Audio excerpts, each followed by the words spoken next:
Kiitos. Kiitos virka-avusta. EUn perustuslain ydinhän on siinä, että se ja kaikki unionin lainsäädäntö on jäsenmaiden lakien yläpuolella. Ja täällä on puhuttu, siellähän sanotaan, se on EUn perustuslaki kirjoitettu, älkää nyt väittäkö, lukekaa se, jos ette ole vielä lukenut. Täällä puhutaan kauniisti demokratiasta komissaareja ja valtiojohtoa myöten. Ei anneta kuitenkaan suomalaisten päättää näin keskeisen tärkeästä asiasta toisen perustuslain hyväksymisestä Suomen oman perustuslain yläpuolelle. Suomen oman perustuslain mukaan, jos toimitaan, niin ei voida hyväksyä EUn perustuslakia meidän oman perustuslakimme yläpuolelle, koska Suomen perustuslain ydinhän on siinä, että Suomi on täysivaltainen tasavalta ja ylivalta Suomessa kuuluu kansalle. Ja ei eduskuntakaan ei voi rikkoa perustuslakia, vaikka Suomessa ei ole perustuslakituomioistuinta.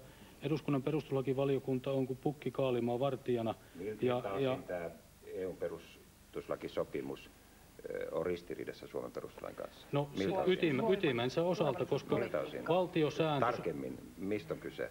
Eli Suomen pitäisi olla meidän oman perustuslakimme mukaan täysivaltainen tasavalta, kyllä, jossa ylivalta kuuluu Suomen kansalle. Nytkään ei ole tässä nykyisessä unionissa, ja tällä EUn perustuslaillahan perustetaan uusi unioni. Mitä tämä uusi perustuslakisopimus on muuttamassa tässä sellaista, että se on ristiriidassa meidän perustuslain kanssa? No, se riittää, että se unionin lainsäädäntö on jäsenmaiden lakien yläpuolella. Ei lainsäädäntö yläpuolella ole. Totta kai silloin, kun siellä sanotaan. Silloin kun unioni tekee lainsäädäntöä, niin se korvaa kansallisen lainsäädännön. No, eli on sen yläpuolella. Ei, se korvaa sen lainsäädännön niissä asioissa, joissa unionille on luovutettu toimivalta. Ei ole mikään ihme, jos... voimassa kaikissa maissa.